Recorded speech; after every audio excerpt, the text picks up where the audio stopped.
Mga amigo, nag-book kami ng Grab. Grab lang kami papuntang from airport. Hapon yung nakilala namin na driver, sabi niya siya daw maghahatid sa amin. Ngayon, ganire. Alas 8 usapan namin ng umaga kasi alas 12 yung flight namin. Ayan po mga amigo, magandang araw, magandang araw.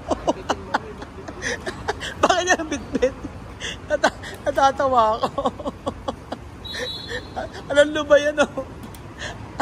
Hanggang sa airport, diba? Ayan po mga amigo, kapong ka, sawadi ka.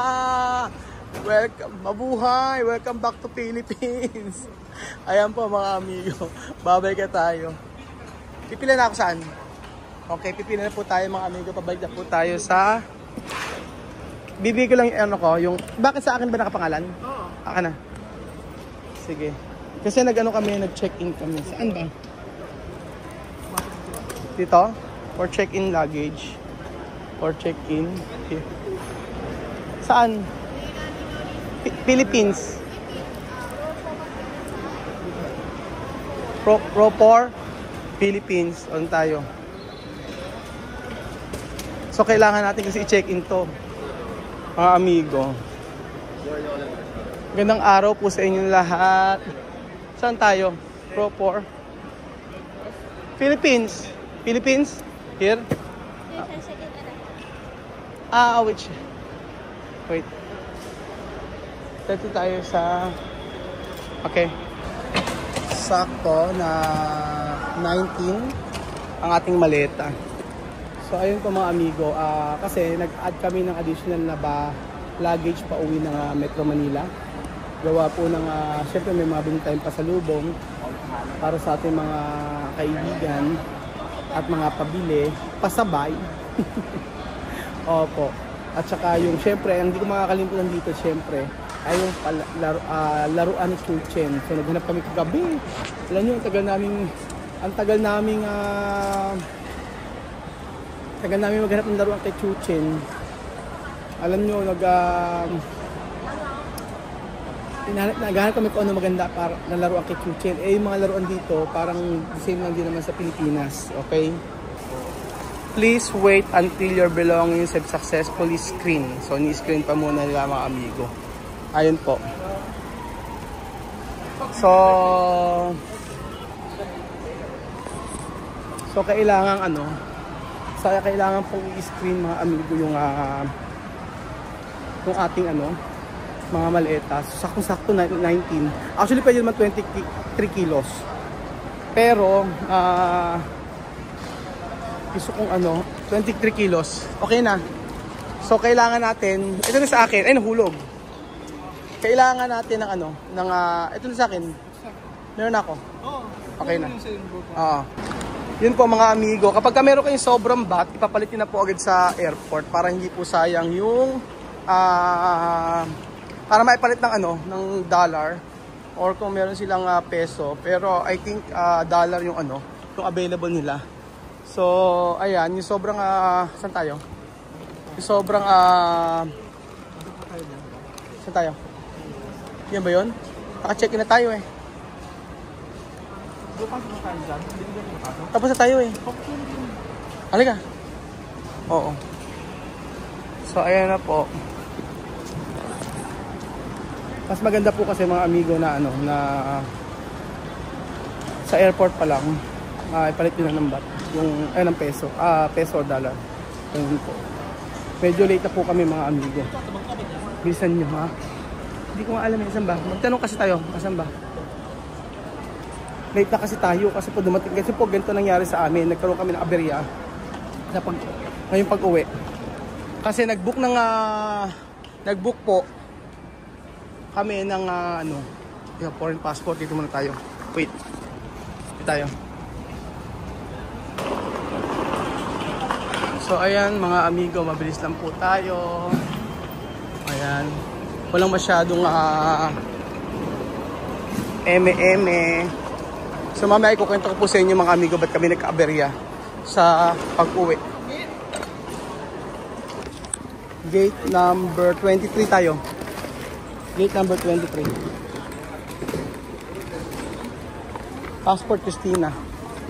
Gate 23 tayo. Okay? Alam mo, kasalanan niya yung ano yung taxi driver eh. Nahihilo na. Smiyo. Be, apuro kami. Ilang oras tayo na late? We are late, 1 hour, no? Almost 1 hour. 1 hour in the hotel, no? 1 hour. Okay. Ano kasi kami mga amigo, nag-book kami ng Grab. Grab lang kami papuntang from airport. Kahapon yung nakilala namin na driver, sabi niya siya daw maghahatid sa amin. Ngayon, ganire. Alas 8 usapan namin ng umaga kasi alas 12 yung flight namin.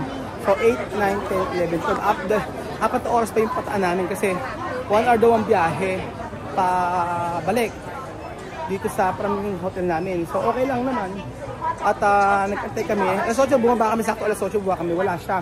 So tinatawagan ko. Sabi niya, okay, I will come 15 minutes, 15 minutes. Okay, 15 minutes. Sabi niya, mag-wait daw kami. So, ganito ang ay kumain tayo ng ano, parang gusto ko nito. Sticker rice. O, di ba mga food tayo? Buti nakaabot tayo. So, 15 minutes. You want to buy something?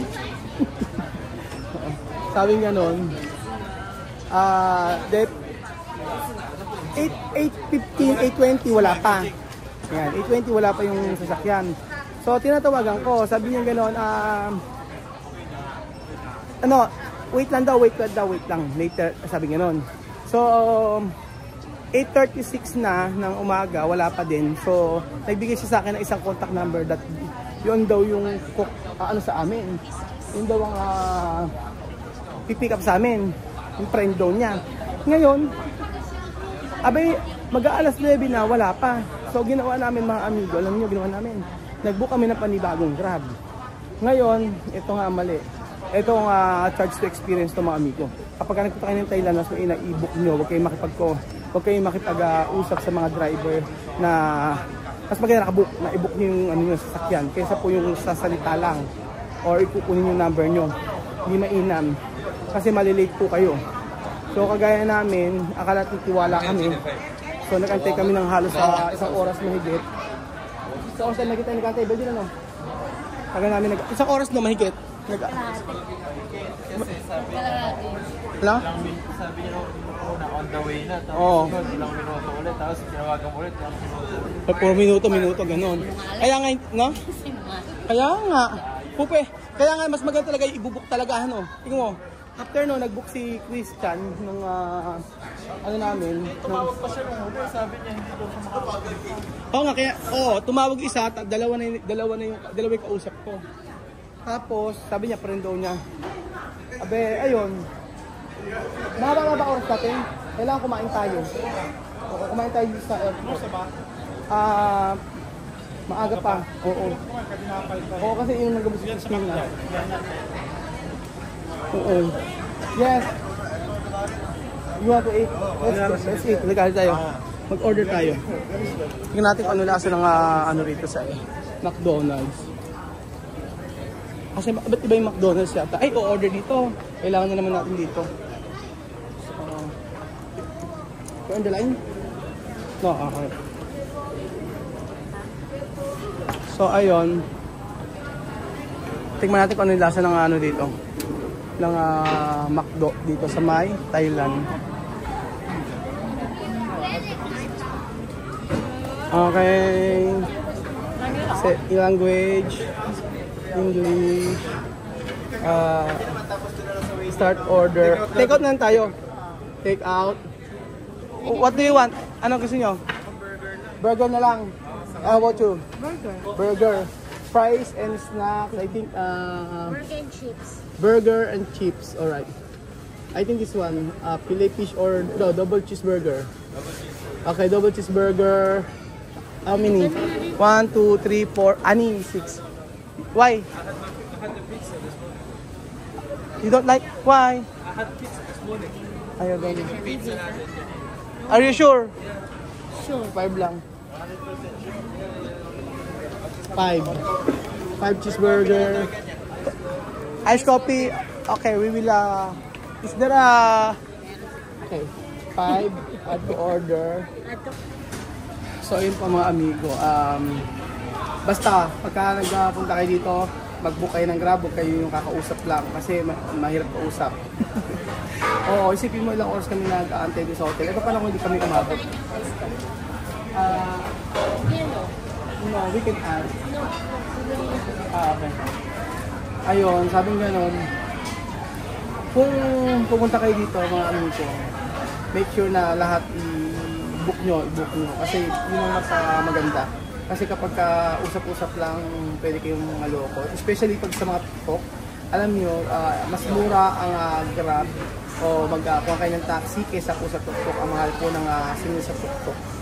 Yes po. And then, kapag nagpapapicture kayo dito mga amigo, automatic yun, babayaran nyo. Lalo na sa mga, mga tourist spot. Pag sinabing picture, papicturean kayo, automatic babayaran nyo yun mga amigo. Tapos, sasuggest ko sa inyo na pagka, dito pala sa airport mga amigo, napakadali. Alam nyo kung bakit? Pagkalapasok nyo dito, pagka balik na kayo, automatic yun, na na immigration agad. O di ba? Walang check, hindi ka unlike sa atin. Medyo madugo sa atin eh. Isipin niyo sa immigration agad kami, napakabilis. After immigration, i-check niyo, papasok na kayo. I-check niyo lang yung mga gamit niyo, napakabilis po dito. Patay lang. Walang mga tanong-tanong, kung kailan babalik, o sa pupunta, mga ganun. Madali. Dito, napakabilis namin. Unlike po dati sa Pilipinas, yung papunta mo sa Equatorial Guinea, lalo ako, ilang beses kami halos maiwan ng airport. Although, medyo yung yung time na sa Pilipinas, 4 hours, 5 hours siya, minsan kinukulang pa. Napakarami kasi na napakatagal para sa atin. Hindi talaga, maraming mga question. Unlike dito, napansin ko, kahit dati pa, walang mga question. So, ayan mga amigo. Basta, buti nga ka muna nakaabot kami. Kasi iniisip namin, 2 hours pa yun. Actually, maaga pa ngayon. Maaga pa kasi mabilis kami sa immigration. Pero kung yung itutulad natin kagaya sa Pilipinas na check-in, sigurado hindi kami makakapag-breakfast dito sa McDo. Magdire-diretso kami hanggang sa may aeroplano.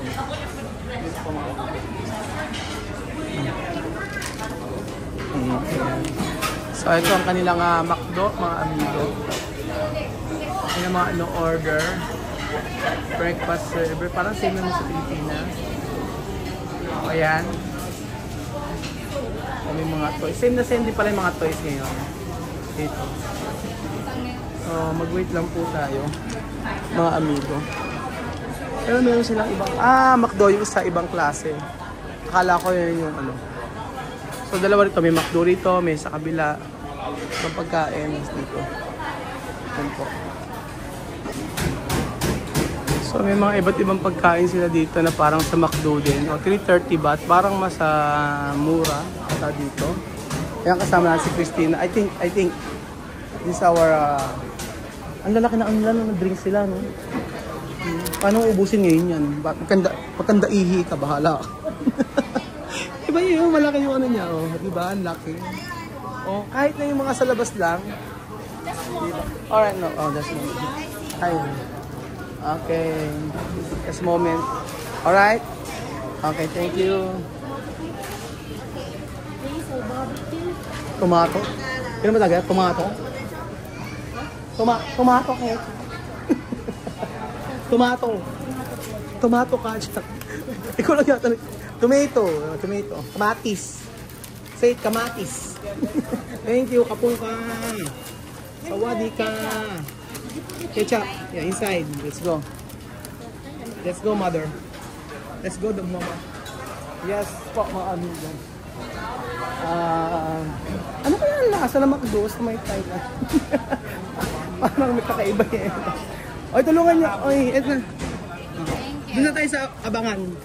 Akin na. Amin na. Hindi, may ako na. Yung sarili mo nga, hindi mo kaya, Christina. Ako na. Let's go. Baka na nga ito. Parang hindi ko nirapan. Okay lang. No problem. Gusto mas mabigat pa nga sa YouTube, Christina. Ayaw mo pong... At least tinanggap ko yung card ko. Oo, tinanggap yung akin decline lagi. Oo. Ayun nga pala yung American Express, mga amigo. Ayaw niyang, ayaw tanggapin dito sa Thailand. Hindi ko alam kung bakit. Ang, meron time na tinanggap, meron time na hindi tinanggap. Opo, pero 5% yung ano, yung nilang additional. Ganun po, mga amigo. Tapos, yung ang ginagawa ko, yung debit card ko, yung kanang ATM ang gamit ko. Hindi yung credit card. Direktang patas sa ano, bangko. Oo. 23 tayo, 23. Oo. Yes, 23 tayo. So ayan, maraming salamat po at yung aberya kanina sa airport, sa hotel hanggang sa airport okay naman at kami ay nakaalis ng nakarating na maaga. Nakataga ng ano ito na soft drinks kayo. Ibang iba. Soft drinks dito. So ayun po mga amigo, happy naman kami dito sa Thailand. Of course, at happy kami sa na-experience namin dito. This is once in a lifetime experience together with our team. Siyempre, ba't ako nag-i-English pala? Pagkasama mo kasi si Christian, si Christian na English salita. Hindi na to. Ayan, ano nangyari? Ano naman yan? Lagi na lang may aberyo. Lagi na lang may aberya. Ano yan? Bili mo dito kay Tabebong. Dalan mo, Diyos ko, kasi nakita mo, pati nga? Ano yung pinagkasabay ng barya? Pati nga. Oh, Marami yan. 30. Ano 30? I-check mo. Oh. Ay, 100 ba? Hindi 100, marami yan. Tingnan mo nga. Oh. Ito kasi 10 din. Oh. Oh, yun pa. Bili mo na ibili. Naglalakad sila eh. Hanapin na naman tayo. Gagalit na naman sa atin sila. Tingnan mo, ayan pa. Oh, ayun pa. Kawalit ka. Kampel ka.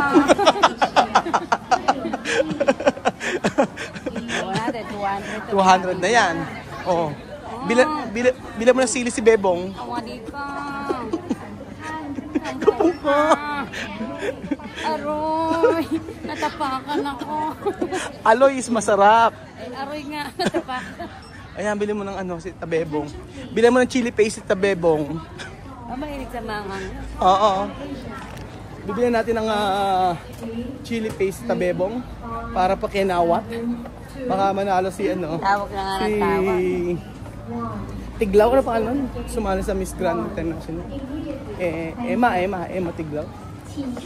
So ano ang lasa ng McDonald's sa Thailand, Christina? Is it the same? What? This is massive now. Yeah. Is it the same? Yeah.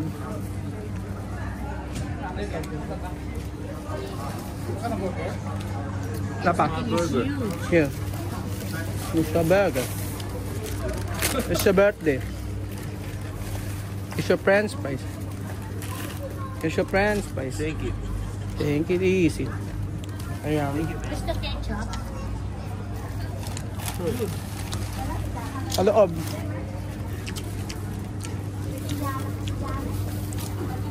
I wish you, Christian, I share with you. A lot. Together. Because too much. We don't want cholesterol. You know cholesterol? Fats. Siya, we will eat together. Maraming ano, atilan tayo kasi masyadong maano yan, fats. Yan tayo. Maraming fats. Diba ang french fries ng Thailand? Bakit kaya gano'n? Lasang tom yum. Bakit yung french fries nila lasang tom yum? Yung burger din nila. Ba't lasang tom yum? O kasi, baka ano lang, yung kahapon kinain ko. Tayong kinain namin tom yum mga amigo. So ayun pa mga amigo, i-ano ko lang po sa inyo na pag pumunta kayo dito sa Thailand, pabalik na kayo dito, make sure po na kung i-book nyo sa Grab yung ano nyo, yung papunta dito, wag po kayong mag-ano lang, aasa sa or yung makikipagkilala sa inyo. And then, kapag gano'n ang ginawa nyo, kahit na 2.5 hours po yung pagitan nyo, pwede na. Kasi napakabilis po. Wala pa tayo mga 30 minutes, nandito na tayo, di ba? Sobrang bilis, no? Nung kasi tayo sabi na bayaran, mahal na bayaran. Pero so, Parang Original natin, Skyway. hindi, ibig ko sabihin, pag galing sa airport at dito, immigration agad, di ba?